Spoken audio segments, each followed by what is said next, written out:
बोलो जयकारा बोल मेरे श्री गुरु महाराज की जय। सभी गुरुमुख प्रेमियों से सप्रेम जय सच्चिदानंद। काम, क्रोध, लोभ, मोह, अहंकार ये चैन है दुखों की। एक एक जो शब्द है, ये एक एक जो विकार है, काम, क्रोध, मोह, लोभ, अहंकार, किसी भी विकार को ले ले, जैसे कि मोह को सामने रखते हैं, मोह पर अगर अपना ध्यान केंद्रित करते हैं, मोह के बारे में विचार करते हैं कि कितना दुखदाई है, कितना दुखों का विस्तार करने वाला है, दुखों के अंदर दुखों की गर्त में ले जाने वाला है इस जीव को। अगर हम मोह के दलदल में फंस जाएं तो फिर कभी इससे छूटने का उपाय ही नहीं कर पाएंगे। जैसे कि हम अपने किसी मित्र के घर, किसी रिश्तेदार के घर चले गए, वहाँ रहे, 1 दिन 2 दिन 4 दिन वहाँ पर रहने के बाद वहाँ से निकलना तो पड़ेगा ही। वहाँ से निकल लिए, सामान समेट कर, जो सामान साथ में लाए थे, कुछ तो वहाँ खर्च करने का था, कुछ वहाँ पर छोड़ने का था और कुछ वहाँ से लेने का भी था। जैसे लेन देन चलता है, कुछ हम ले जाते हैं, वो दे दिया करते हैं, कुछ हमें वहाँ से मिलता है। चलो वो अपनी जगह ठीक है, कुछ ना भी दें वहाँ पर, कुछ वहाँ से ना भी लें। लेकिन अगर हमें घर जाके पता लगे कि हम कोई अपनी वस्तु, कोई अपना ज़रूरी सामान वहाँ पर छोड़ आए हैं, तो हम भली भांति ये समझ सकते हैं कि फिर हमें वहाँ वापस जाना पड़ेगा, जाना ही पड़ेगा वो सामान लेने के लिए। उनसे फिर दोबारा मिलना पड़ेगा, फिर वहाँ पर समय खर्च करना पड़ेगा, समय नष्ट करना पड़ेगा कि बेकार में अगर वो सामान वहाँ पर ना छोड़ा होता तो फिर जाना नहीं पड़ता, फिर परेशान ना होना पड़ता, और फिर वहाँ आने जाने में जो भी परेशानी होती, उसका जो परेशानी हुई, उस परेशानी का सामना न करना पड़ता। ये एक उदाहरण को समझें कि जिसने पूरी जिंदगी में अपने शरीर से प्रेम किया, इस संसार में रहकर, ये शरीर हमें यहीं से मिला, यहीं पर पला बड़ा, शरीर के साथ हमने हर पल अपना एक खास रिश्ता बनाए रखा। शरीर की उदर पूर्ति में हम जीवन भर लगे रहे, शरीर की चिंता में, शरीर के अच्छे और बुरे के लिए सोचते रहे। लेकिन ये शरीर यहीं पर मिला और फिर यहीं पर छूट भी गया। जो हम आए थे दुनिया में, तो शरीर बेशक यहीं माता के सहयोग से मिला, माता के गर्भ से जन्म हुआ। यानी जीवात्मा यहाँ आया और अंत में जीवात्मा ही लौट कर गया। अब इसमें हैरान कर देने वाली बात यह है कि जिस नाशवान शरीर से प्रेम किया, मोह किया, उस शरीर को पाकर के जो संस्कार बनाए,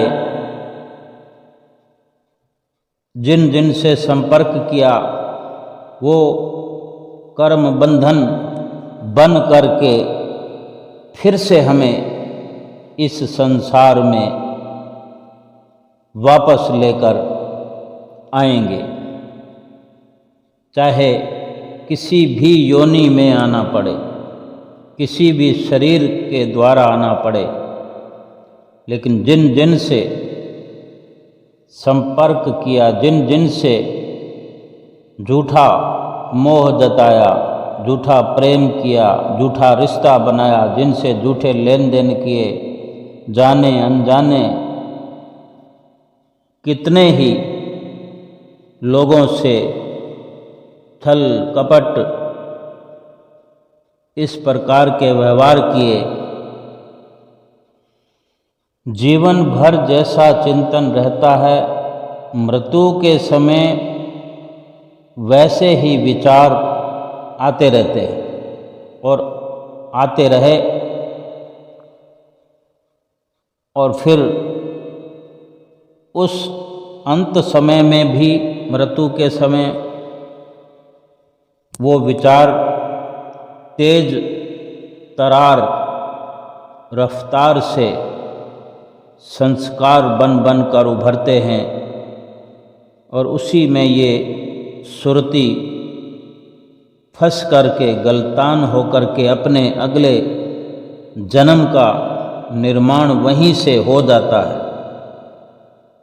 और फिर इसी संसार में फिर से उन विचारों और उन संस्कारों के अनुरूप जन्म मिलता है, और फिर इसी जन्म में भटकना पड़ता है इस जीव को। मृत्यु के समय जो विचार आते हैं, जैसा जीवन भर चिंतन करते रहते हैं। एक सुनार ने 100 रुपये के भाव में सोना खरीदा और मृत्यु का समय आ गया, तो मृत्यु के समय बड़ा तेज बुखार चढ़ा उसे। डॉक्टर साहब घर आए तो बुखार नाप कर बोले, बुखार की अवस्था में वो सुनार इस प्रकार अचेत सा था, बस एक हल्की सुरती उसकी ये थी कि बमुश्किल किसी की आवाज़ को पहचान पाता था। सो इस अवस्था में था। डॉक्टर साहब बोले बुखार नाप कर कि ओहो 105 है, यानी 105 बुखार है। सुनार बेहोशी में ही बड़बड़ाता है कि बेच दो बेच दो।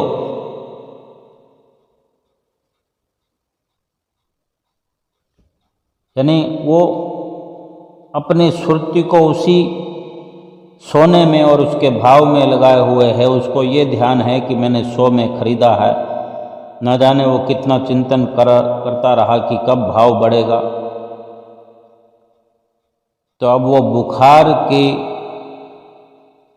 नपती को, बुखार के लेवल को जो कि 105 है, वो अपने सोने के 100 रुपये के भाव से जोड़ रहा है। उसे लग रहा है कि अब सोने का भाव बढ़ गया है, 105 हो गया, और वो बड़बड़ाने लगता है कि बेच दो बेच दो।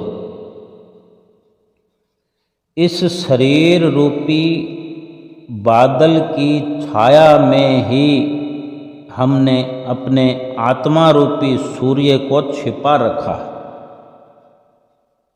इस शरीर से हम चाहते तो इसके उलट मालिक की भजन बंदगी करके भी जीव आत्मा के बारे में हर वक्त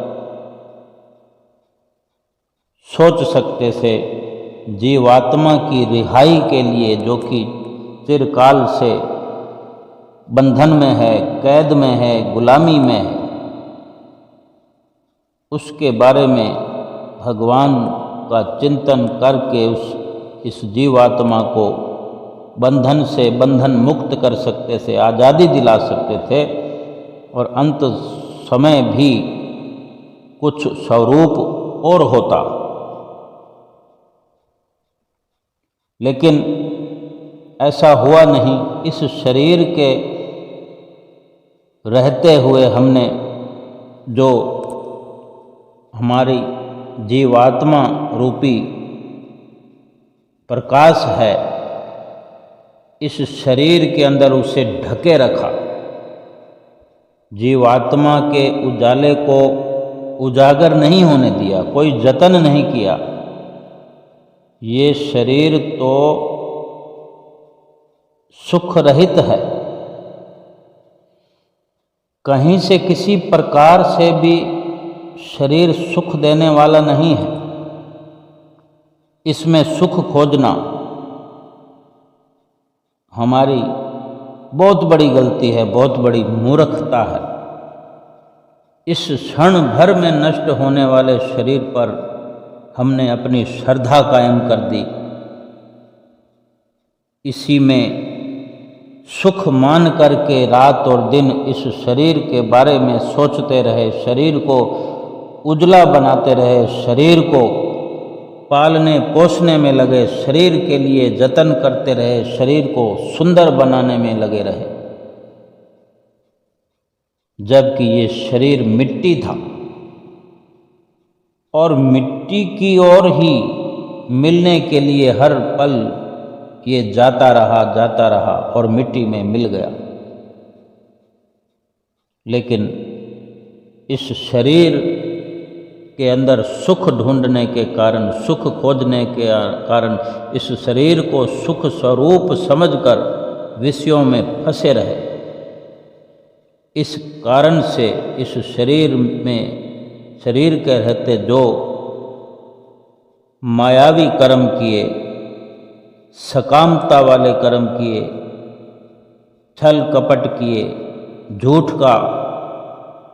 झूठे संसार से मोह किया, वो किए हुए कर्म फिर से बंधन में बांधकर इस जीवात्मा को जन्म दर जन्म भटकने के लिए रास्ता बना दिया। अगर हमें श्रद्धा करनी है, विश्वास करना है, इस शरीर पर नहीं, अपनी श्रद्धा जीवात्मा पर, और इसको जिस परमात्मा से जोड़ने के लिए, एकाकार करने के लिए मनुष्य जन्म मिला है, उस परमात्मा में, उस परमात्मा के नाम में अपनी श्रद्धा को जोड़ना है, अपनी श्रद्धा को बढ़ाना है। इस शरीर से जीवात्मा का ये कार्य करना है। इस शरीर को पाकर मनुष्य, शरीर को पाकर मनुष्य देही को पाकर इस जीवात्मा का ये काम करना है। यही असल मकसद इस जीवन में, इस जीव का है।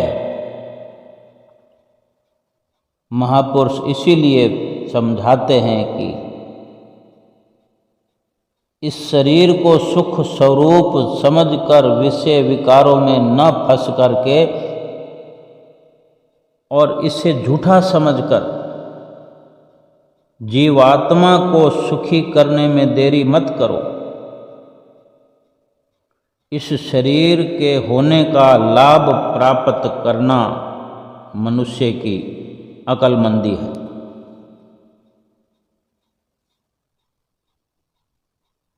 जितना इंसान अपनी मर्जी से अपने नज़रिए से सोचता है, उतना ही दुखों के गर्त में फंसता जाता है। वक़्त के महापुरुषों की शरण में जाए बिना, महापुरुषों की संगत में, सत्संगत में जाए बिना ये समझ नहीं मिलती। और जो महापुरुषों की, संतों महापुरुषों की संगत में बैठकर रात दिन मोह की निद्रा से जागने का प्रयास करते हैं, जहाँ से सर्वप्रथम ये इशारा मिलता है कि ये शरीर नाशवान है, क्षणभंगुर है। कब ये शरीर हमारे हाथों से चला जाए कुछ पता नहीं। और जिस वस्तु का कुछ पता नहीं है उसका भरोसा करना, उस पर विश्वास करना और उसी के लिए यत्न करना, उसी के भरोसे इस दुनिया में रहना कितनी मूर्खता है। और इसके उलट ये जीवात्मा अजर अमर अविनाशी है और ये झूठे क्षणभंगुर शरीरों में एक नहीं कितने ही 84 लाख योनियों में ये जीवात्मा भटक भटक कर दुखों को प्राप्त हुआ इस मनुष्य जीवन में आया है कि मनुष्य जीवन में वो कार्य किया जा सकता है कि फिर ये जीवात्मा किसी भी शरीर को पाकर दुखों को नहीं उठाएगा, दुखों को प्राप्त नहीं करेगा। और अगर ये मनुष्य जीवन भी यूं ही बेकार में गवा दिया, जिसका भरोसा नहीं है कि ये कितने समय तक रहने वाला है।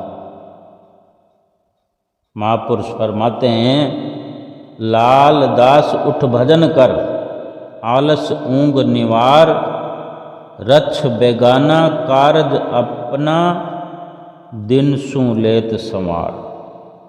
संत लालदास जी अपनी मधुर वाणी में आगाह करते हैं कि लालदास उठ भजन कर। क्या कर? भजन कर। उठ भजन कर यानी क्या इंसान सो रहा है? उनके इस प्रकार के संदेश के मायने हैं कि हम खुली आँखों से उठे हुए तो हैं, शरीर के नज़रिए से चल फिर भी रहे, काम भी कर रहे हैं, हमारी आँखें खुली हुई हैं, हाथ पांव से हम काम कर रहे हैं, लेकिन वो जो इशारा है उनका वो यही है कि हम मोह की निद्रा में सोए हुए हैं। खुली आँखें होने पर भी मोह की नींद में हम सोए हुए हैं। उस नींद से जगाने का प्रयास करते हैं और कहते हैं कि उठ भजन कर। जो कार्य कर रहे हैं वो केवल शरीर के निमित्त है, संसार के निमित्त है। जीवात्मा का जो कार्य है वो करने के लिए आगाह करते हैं कि उठ भजन कर। जीवात्मा को 84 लाख योनियों की कैद से अगर छुड़वाना है तो भजन करना पड़ेगा, संतों महापुरुषों की संगत सोहबत में जाना पड़ेगा, रहना पड़ेगा। उठ भजन कर, आलस ऊंघ निवार। कि सारा दिन 24 घंटे हम लगे रहते हैं, वो केवल शरीर के निमित्त लगे रहते हैं। अगर भगवान का भजन करना पड़े तो आलस हो जाता है, ऊँघने लगते हैं, नींद आने लगती है, नींद सताने लगती है, थकावट हो जाती है, ऊब जाते हैं, ऊब आने लगती है। इसीलिए महापुरुष फरमाते हैं कि उठ और जाग, आलस ऊंघ निवार, आलस को परे कर, ऊंघने को छोड़कर सतर्क हो जा।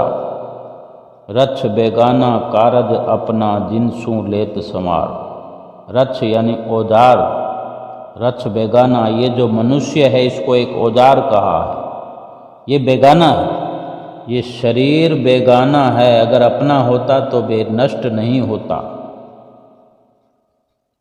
ये हमारे साथ जाता, ये शरीर साथ देता हमारा, इस जीवात्मा का शरीर साथ देता, लेकिन ऐसा नहीं है, इसीलिए इसे बेगाना कहा। और ये संसार भी बेगाना है। संसार अगर अपना होता, ये घर अपना होता, तो इस घर को छोड़कर ना इस शरीर को जाना पड़ता, ना संसार को छोड़कर जाना पड़ता। ये शरीर भी छूट जाता है और संसार भी छूट जाता है, और जीवात्मा मरता नहीं, जीवात्मा अजर अमर है। रछ बेगाना कारज अपना, ये शरीर तो बेगाना है, संसार भी बेगाना है, लेकिन काम अपना है। जीव आत्मा को परमात्मा से जो मिलाने का कार्य है, यही तो अपना काम है। इसके लिए कितना 24 घंटे के अंदर हम समय लगाते हैं, कितनी होशियारी दिखाते हैं, कितनी सतर्कता दिखाते हैं, ये हम स्वयं जानते हैं। और सांसारिक कार्यों के लिए, शरीर के कार्यों के लिए, घर परिवार के कार्यों के लिए कितनी उत्सुकता दिखाते हैं। कहीं से भी कोई समाचार आ जाए, खुशी का, गम का, रात को 2 बजे भी उठ खड़े होते हैं और चल पड़ते हैं। कहीं से बुलावा आ जाए कि फलां व्यक्ति, फलां रिश्तेदार चला गया, सर्वप्रथम जो भी सवारी, जो भी रिश्ते की अहमियत के अनुसार उसी वक़्त प्रोग्राम बन जाता है कि इतने बजे रवाना होता है। ना नींद की परवाह है, ना आराम की परवाह है, ना खर्च की परवाह है। पैसा ना भी हो तो उधारे लेकर वो कार्य करने पड़ते हैं। ये कैसी उत्सुकता है, ये कैसी अपनीयत है, अपनापन कैसा है।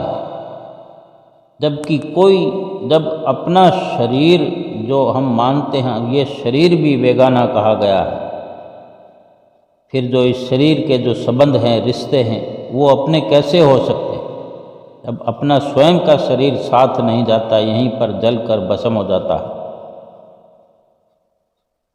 एक पल ऐसा आता है, एक समय ऐसा आता है जब शरीर पड़ा हुआ होता है, ना हाथ हिलता है, ना पाँव हिलता है, ना आँख खुलती है, ना कुछ बोलता है, ना सुनता है, ना उठ सकता है, ना बैठ सकता है। तो कोई और था, असली मालिक कोई और था। ये शरीर तो ऐसा ही था जिसे हमने अहमियत दे रखी थी। इसकी अहमियत उसी वक़्त पता चलती है जब ये ना हिलता है, ना डुलता है, ना चलता है, ना फिरता है, ना खाता है, ना पीता है, ना बोलता है, ना सुनता है, ना देखता है। और केवल इसको उठाकर ले जाने की तैयारी के लिए ही चारों तरफ इशारे होते हैं, चारों तरफ वातावरण बनता है, चारों तरफ ये प्रोग्राम बनता है कि इसको कैसे रखा जाए कि बदबू ना आए, इसको कितने बजे ले जाया जाएगा, कितनी देर और लगेगी। और शमशान में जाने पर भी यही सारी वार्ता होती रहती है। उसको जलाने की फिराक में ही सारे प्रयत्न होते हैं। तो उस वक़्त ये विचार किया जाए, जो अभी चल फिर सकते हैं, वो विचार करें कि इस शरीर के रहते हुए क्या किया जाना चाहिए। और ये विचार किया जाना चाहिए कि इस शरीर के रहते हुए हमने आज तक क्या किया। शरीर के निमित्त चल रहे हैं, शरीर की कार्रवाई कर रहे हैं, या कि जीवात्मा के भले के लिए भगवान का भजन सुमरन कर रहे हैं। और कर रहे हैं तो कितना कर रहे हैं, शरीर के लिए कितना कर रहे हैं, संसार के लिए, घर परिवार के लिए कितना कर रहे हैं, और जीवात्मा को परमात्मा के साथ मिलाने के लिए, परमात्मा तक पहुंचाने के लिए, परमात्मा के साथ मिलाने के लिए कितनी कार्रवाई कर रहे हैं। क्या 2-3 घंटे भजन सुमरन कर रहे हों। हमें नित्य प्रति श्री गुरु महाराज जी जो फरमान करते हैं कि 2 घंटे भजन सुमरन एकांत में बैठकर अपने आप से मुलाकात करते हुए प्रभु को अपने हृदय मंदिर में बिठा करके उसके साक्षात दर्शन करते हुए, उसका साक्षात्कार करते हुए, अपनी जीवात्मा का साक्षात्कार करने के लिए, अपने आप से मिलने के लिए, अपने आप की पहचान करने के लिए जो 2 घंटा भजन सुमरन की श्री आज्ञा है, क्या वो हमसे कार्रवाई हो रही है। और जो 5 नियमों की पालना हमें नित्य प्रति हिदायत होती है, आज्ञा होती है, क्या वो नियमों की पालना हमसे हो रही है या उससे कहीं ज़्यादा हो रही है। अगर हमें 2 घंटे भजन सुमरन के लिए आज्ञा हो तो क्या हम 2.5-3 घंटे कर पा रहे हैं। अगर ऐसा है तो फिर तो कोई दुख की बात ही नहीं है, फिर तो शाबाशियाँ ही शाबाशियाँ मिलने वाली है, फिर तो प्रसन्नता ही प्रसन्नता है सतगुरु की। और जिसको सतगुरु की प्रसन्नता मिल जाए फिर और क्या चाहिए। सतगुरु का रिश्ता सच्चा, सतगुरु का प्रेम सच्चा, सतगुरु का साथ सच्चा, सतगुरु का सहारा सच्चा, सतगुरु की संगत सच्ची। इनसे जितने संस्कार बनेंगे, जितने विचार पैदा होंगे, फिर उन संस्कारों से, उन विचारों से निष्काम कर्म होकर केवल और केवल जीवात्मा के लिए हर पल उसको कैद से छुड़ाने के लिए हर पल जो संघर्ष ये जीव करेगा, भजन सुमरन में लगकर, भजन अभ्यास में लगकर, 5 नियमों की पालना में लगकर, शरीर तो फिर भी वही है। कबीर साहब जी फरमाते हैं, कबीर मन तो एक है, भावें जहां लगाए।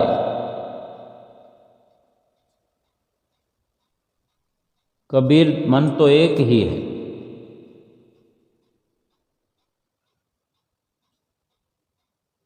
उसको चाहे जहां मर्जी लगाओ। कबीर मन तो एक है, भावें जहां लगाए, कै गुरु की सेवा कर, कै विषय कमाए। इसको चाहे गुरु की सेवा करने में, गुरु की भजन बंदगी करने में लगाओ, चाहे विषय विकारों में खर्च कर दो, इसने तो नष्ट ही होना है। जब इसको औजार कह दिया है, हथियार कह दिया है, औजार से तो काम लेना होता है। औजार को काम में लेते हुए अपना कार्य जो बना ले वही बुद्धिमान है। इंसान के जीवन की बुद्धिमत्ता इसी में है कि ये नाशवान शरीर को पा करके इसको कीमती बनाते हुए इस लोक में भी इसको कीमती बना दिया जाए। अगर भजन बंदगी करेगा तो ये शरीर कीमती बन जाएगा, कीमत पाएगा। इस शरीर के कारण अनेक अनेक शरीरों को प्राप्त करके जो उनमें दुख मिलता है, इस जीवात्मा को मिलता रहा है, इस एक मनुष्य शरीर के पाने के कारण हमेशा हमेशा उन 84 लाख योनियों के शरीरों को पाने का दुख खत्म हो जाएगा। रामायण में भी वचन है कि साधन धाम मोक्ष कर द्वारा पाए न जही परलोक संवारा, कि इस शरीर रूपी सीढ़ी को पाकर, इस शरीर रूपी सीढ़ी को अपनाकर इस्तेमाल करके भी जिसने उस लोक में पहुंचने की, इस शरीर रूपी सीढ़ी पर चढ़कर साधन नहीं किया मोक्ष को प्राप्त करने का, इस लोक से उस लोक में पहुंचने का साधन नहीं किया, इससे बड़ा दुख कोई नहीं है इस मनुष्य जीवन प्राप्त करने पर। जबकि ये मनुष्य जीवन तो केवल और केवल सुखों की प्राप्ति के लिए मिला था, सुख पाने के लिए। इस शरीर का बीज जठरा अग्नि से नीचे स्थापित है, बीज ही अपवित्र है, शरीर पवित्र क्या होगा? जब बीज ही अपवित्र है तो शरीर पवित्र कैसे हो सकता है? पसीना हो या पीक हो, ठोस हो या तरल हो या गैस, शरीर के रोम रोम से, हर छिद्र से जो निकलता है वो दुर्गंध युक्त ही होता है। सुबह हम कितने ही साफ सुथरे कपड़े पहनते हैं, साफ सुथरे कपड़े पहनकर सज धज कर इधर जाएं उधर जाएं, किसी को दिखाएं, शाम तक वो कपड़े मैले ही हो जाते हैं। पहनने के बाद तुरंत मैला होना शुरू कर देते हैं। कोई जल्दी मैले कर लेता है, कोई देर से मैले करता है। शरीर ऐसा है कि सोना चांदी तक को भी काला कर देता है। शरीर का ऐसा पसीना होता है कि सोने को काला कर देता है, चांदी को काला कर देता है। हम समझते हैं कि सोना चांदी बहुत बड़ी चीज़ है, बहुत कीमती चीज़ है, उसको भी काला कर देता है। ये जीवन भर शरीर जो है, जीवन भर तो जलता रहता है, विकारों में जलता है, विचारों में जलता है, एक दूर से जलता है और अंत में भी शमशान में जाकर जलते हुए दुर्गंध फैलाता है। ऐसे शरीर से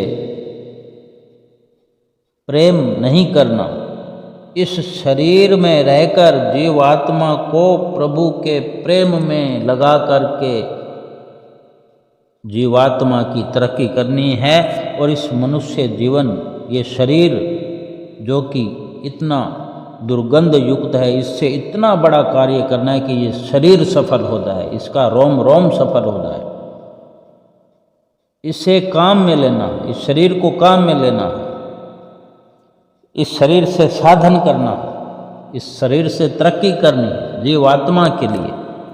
इसका एक ही लाभ है कि ये शरीर विनाशकारी होते हुए भी अविनाशी की प्राप्ति करा सकता है। ये नाशवान होकर भी प्रभु से मिला सकता है। प्रभु प्राप्ति के लिए यत्न इस शरीर में हो सकता है। इसको खिलाना है, शरीर को पिलाना है, हष्ट पुष्ट रखना है, स्वस्थ रखना है, संभाल करनी है, केवल इसलिए कि इस शरीर से वो साधन करना है जो दूसरे 84 लाख योनियों में इसके बराबर कोई ऐसा शरीर नहीं है जिसके अंदर प्रभु प्राप्ति का यत्न हो सके। इस शरीर से प्रेम करना है तो इसलिए कि ये शरीर बड़ी मुद्दतों से मिला है, बड़ी मिन्नतों से मिला है, बड़ी विनतियों से मिला है, बड़ी फरियादों से मिला है। ये शरीर वास्तव में विशेष है। इसे और भी विशेष बनाते हुए विशेष कार्य जो प्रभु प्राप्ति का है वो करके इस शरीर को विशेष बनाना है। केवल इसको हथियार समझकर, जो कोई हथियार अपने पास रखता है, चाहे कोई मजदूर, खेती मजदूरी वाले जो हथियार साथ में रखते हैं उसकी संभाल करते हैं, उसको संभाल के भी रखते हैं, हिफाजत करते हैं, तो इसलिए कि इससे काम लेना। केवल वो जंग लगने के लिए पड़े रहें, तो वो केवल एक लोहे के भाव बिकने वाला, जितने में खरीद के लाते हैं उससे आधे दाम में भी वो बिकता नहीं वापस। अगर उससे काम लिया जाए, काम लेते रहें तो वो कितने ही हजारों लाखों गुना उस औजार के कारण, उस हथियार के कारण कमाई हो जाती है। 1000 गुना कमाई करके देता है, लाख गुना कमाई करके देता है। यही साधन है, यही साधन करना होता है हथियार से। महापुरुषों ने इस शरीर को भी साधन बताया है। इससे सदा सदा के लिए छुटकारा पाना है मनुष्य जीवन से। मनुष्य शरीर इतना कीमती है, फिर भी इसको छोड़ना ही छोड़ना है। नहीं छोड़ेंगे तो भी छूटेगा। इसलिए इससे सच्चे वाला प्रेम नहीं करना, इससे प्रेम क्षणिक प्रेम करना, ये क्षणिक है। इससे क्षणिक प्रेम करना है, इसलिए कि इससे बहुत बड़ा काम कराना है। अगर हमारे घर में कोई नौकर है, वो कार्य करता है, हम क्या उससे प्रेम नहीं करते? लेकिन उससे प्रेम इसीलिए थोड़ी करते हैं कि उसको खिलाते रहेंगे, पिलाते रहेंगे, उसको नए नए कपड़े देते रहेंगे, रुपया पैसा भी देते रहेंगे और खुद काम करते रहेंगे। फिर नौकर को रखने का क्या लाभ हुआ? उसको नौकर को तनख्वाह भी देना है, खिलाना पिलाना भी है, लेकिन उससे काम करना नहीं भूलना, काम लेना नहीं भूलना है उससे। मक्खी शहद का स्वाद लेती है, पर उड़ते उड़ते ही लेती है। वो शहद पर बैठ नहीं जाती, और जो कभी भूलवश बैठ जाती है, वो शहद का स्वाद लेना तो दूर रहा, प्राणों से भी हाथ धो बैठती है। ज़्यादा चिपकना है, उसी को मरना कहते हैं। जो ऊपर ऊपर शहद का स्वाद लेने के लिए, वो ऊपर ऊपर से रहकर स्वाद लिया जा सकता है। जीव को भी, हम जीवों को भी, हम इंसान को भी चाहिए कि वो जो उपयोग है, हमने शरीर का उपयोग लेना है, इस शरीर से चिपकना नहीं है। एक काम यही करना है कि अपनी जो इंद्रियां हैं, इंद्रियों के सुख हैं, वो भगवान को हम अर्पण कर दें कि भगवान इन्हें पाले, गोपाल हो जाएं। मालूम है कि नहीं कि गो माने इंद्रियां, भगवान आपके बनाने से गोपाल बनते हैं। और इंद्रियां भगवान की ओर ना जाती हों तो पहले अपना मन भगवान में लगा दो। मन जाएगा तो सारी इंद्रियां पीछे पीछे जाएंगी। मन है बछड़ा, इंद्रियां हैं गायें। जहाँ बछड़ा जाएगा, गायें वहाँ स्वयं चली जाएगी। भगवान ने भी पहले बछड़े चराए, फिर गायें चराने लगे। मन सहित इंद्रियां जब भगवान में लग जाएंगी, तब हमारा प्रेम भी भगवान से लग जाएगा। फिर शरीर से प्रेम समाप्त हो जाएगा। ज्ञान जो है पानी की तरह है, हर किसी में नहीं टिकता। कहाँ टिकता है? जैसे पानी ऐसे बर्तन में टिकता है जो नीचा हो, जो डूंगा हो, खाली हो और सीधा हो। ऐसे भी संतों महापुरुषों के उपदेश भी ऐसे पात्र में टिकता है जो नीचा हो, यानी निरअभिमानी हो, अभिमान से खाली हो, उसके अंदर कुछ भरा हुआ ना हो, खाली हो, साफ सुथरा हो, निर्मल हो और सीधा हो, यानी श्रद्धावान हो। नहीं तो पन घट पर जाकर भी गागर खाली लौट आती है। श्री गुरु महाराज जी के चरणों में हम जाते हैं, वहाँ थोड़ा थोड़ा प्रेम करते हैं, कभी हम भोग लगाते हैं, श्री गुरु महाराज जी के सामने श्री आरती का गायन करते हैं, कभी दीदार करते हैं। आँख भी इंद्रिय है, हमारे हाथ भी जो हैं करने वाले, हाथों से जो कर्म करते हैं, आँखों से भी कर्म होते हैं, मुँह से गायन करते हैं, महिमा का गायन करते हैं। और इसी प्रकार सारी इंद्रियों से कुछ न कुछ कार्रवाई हम श्री गुरु महाराज जी के श्री चरणों में सारी इंद्रियों को सौंप दें, और वही सब पालन पोषण करेंगे, छोड़ दें उनके हवाले। हमको सिर्फ एक ही कि श्री गुरु महाराज जी ने जो भजन अभ्यास बतलाया, जो 5 नियमों की पालना बताई, जिस दिन उससे ऊपर उससे अधिक करने लगे, कम से कम उतना तो करना ही है, और जब मन में ख्याल आए कि उससे अधिक करना है और जब हो पाए तो फिर हमें समझना है कि हमारे श्री गुरु महाराज जी की प्रसन्नता भरपूर हम पर उतरने लगी है। उतरते उतरते हमें अपने चरणों के संग श्री गुरु महाराज जी मिला करके हमारे जीव आत्मा को अपने साथ मिलाते हुए इस परलोक से ले जाकर अपने निज घर में वास दिलाएंगे और 84 लाख योनियों से हमारे सब प्रकार से दुख दर्द हमेशा के लिए मिटा देंगे। बोलो जयकारा बोल मेरे श्री गुरु महाराज की जय।